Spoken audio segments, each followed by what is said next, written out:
Understanding your VA claim decision letter. We're going to look at the VA decision letter and break it down section by section and see what information the VA is providing. First, the introduction. The introduction is the opening part of the letter. It includes a statement that the VA has made a decision on your claim. It has the date of that decision and a summary of what you claimed, service connection or increased ratings. The purpose of this is to formally notify you that a decision has been made and identify the claims involved. The next section is the decision section, or the decision summary. This is one of the most important sections. It includes a list of each condition you claim. It also has the VA's decision for each one, whether it was granted, denied, or deferred, which means still under review. Some examples are if you filed for PTSD and got granted at 50%, or if you filed for tinnitus and was denied. Another situation is if you filed for a back condition and it got deferred. Deferred means it hasn't been approved yet, but it also hasn't been denied. This just gives you a quick snapshot of the outcomes for each issue. The evidence section lists everything the VA reviewed when making the decision. It includes things like service treatment records, VA medical records, private medical records, C&P exams, and statements that you or others have submitted in support of your claim. It shows what information the VA used so you can spot if any important information was missed. The reasons for the decision. This is the meat of the entire decision letter.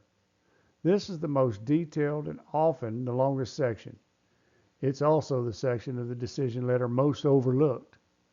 It has a separate explanation for each condition claimed, why the VA granted or denied the claim, how they applied laws and medical evidence, and it has references to regulations.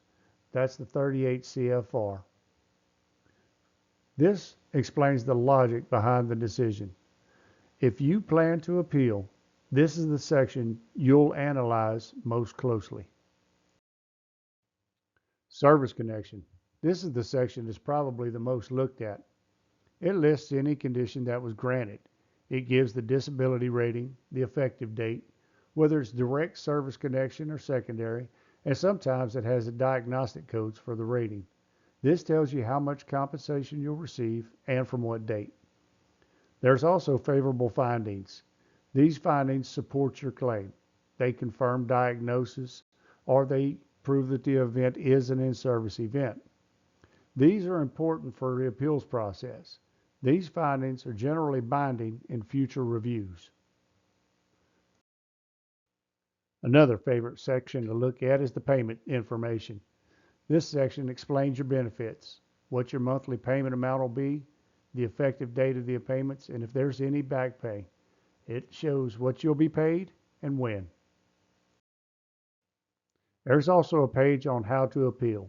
This is critical if you disagree with the decision. It describes supplemental claims, higher level review, and the Board of Appeals. There's additional forms as well, and those are tools for taking action on your claim. As far as the appeal process, we'll get more into that in the next episode. And that's going to bring this episode to an end. But first, let's go over a few key tips. Start with the decision section to see the outcomes quickly. Focus on the reasons for the decision, if anything was denied. Check the evidence considered for missing records and note the deadlines in the appeal section. This is all important, especially if the next steps you take are to challenge the decision. You want to read your decision letter. I do look forward to you coming back. I ask that you subscribe and go ahead and share this with your friends. And until next time, this is Specialist Joe signing off. Bye-bye.